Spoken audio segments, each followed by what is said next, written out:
Magandang araw. Ngayon, atin namang alamin ngayon kung ano bang tamang timpla ng buhangin, simento buhangin sa graba sa isang sakong simento. Katumbas sa isang sako kung ilang buhangin, ilang graba. Ngayon, ang basihan natin na ano ngayon, itong madalas na nakadesign sa mga dalawang palapag na bahay o isang palapag. Itong madalas ang design, itong 1:4 na ratio, class E yan. Kasi ang class E ay ganito yon.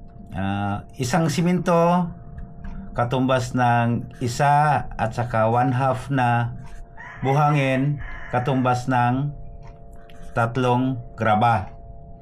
Ganyan yung class E na umabot siya ng halos na siguro nasa kulang-kulang 4,000 PSI. Yan yung class E. Ngayon, ang natin madalas kasing ginagamit ng mga designer itong class E, 3,000 PSI. Wala mang nakalagay na class E, pero 3,000 PSI yung nakalagay sa general notes or sa specification niya. Kaya itong halo niya, ito yung tutumbas sa kanya. Ang katumbas ng simento niyan, pag job mix lang tayo, katumbas yan 9 bags per cubic. Yan, 9 bags per cubic yan. Kada cubic yan. Pero pag ready mix, nasa 7.8 bags lang yan. Sa pag ready mix yung ginagamit na halo. Tapos dito, siyempre ang sukatan natin, cubic feet. Yung pungke, yung isang roller taas, isang roller yung haba, isang roller din yung lapad. Ang katumbas yan sa balde ng pintura na 16 liters ay itong sukat yan. Kung meron kang nahalos kung punuan nasa 1.77 na balde ng pupunuin mo talaga, ay katumbas ng isang cubic feet yan. Kaya ang sa 1:4 na ratio, isang simento, buhangin, graba. Huwag niyong baliktarin kasi marami sa mga site yan, binabaliktad yan ng mga gumagawa para madaling haluin. Ngayon, paano natin malaman kung ilang balde yan ng balde ng pintura, kagaya ng buisin, balde ng mga pintura na 16 liters, Renorshine, ganon. Dito natin malaman yan. Halimbawa, sa isang sakong simento, gagamitin dalawang 2 parts ng buhangin. Ngayon, ang buhangin na yan, kasi 1.77 balde, or kung sa panghalo, i-assume natin sa 1.5, isang balde kalahati, katumbas ng isang cubic feet. Yun na lang yan natin kasi may hawakan pa ng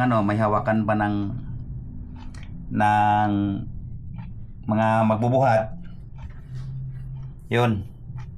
1.5 na lang tayo sa 1.5 para may mahawakan kasi 1.5 na balde. Yan. Isa't kalahating balde katumbas ng 1 cubic feet ay 2 cubic feet yung kailangan natin. Kaya ganito mag-compute para malaman natin kung ilang balde.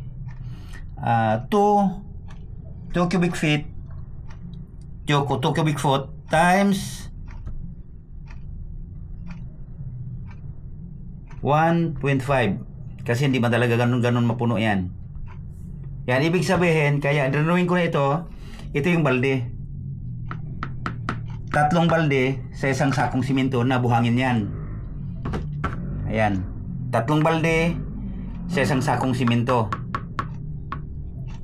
na paghalo. Ngayon, ito yung graba naman, kasi yung 4 yun, 4 ito, sa graba naman, 4 multiply natin sa 1.5 equals 6 na, dapat 6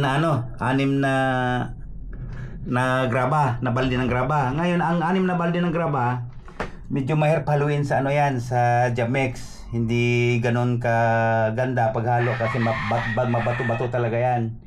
Pwede natin bawasan isang balde, kaya 5 balde lang ang nilagay ko. Pero sa ready mix yan, nahalo nila yan.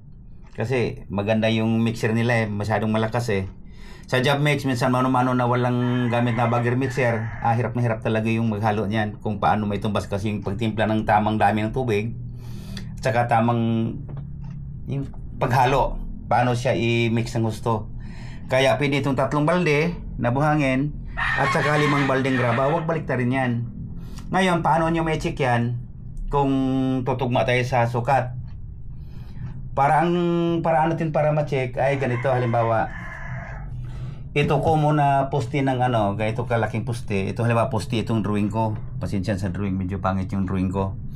Ang sukat niya ay meron siyang 20 cm na lapad at saka 40 cm na haba.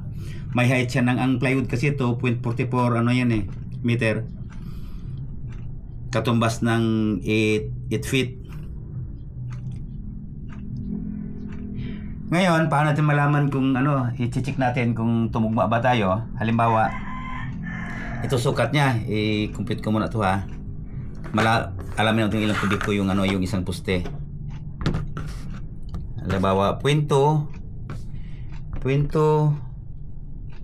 multiply sa 0.4 multiply ulit sa 2.44 equals, ito yung volume niya, 0.195. Sulat ko muna,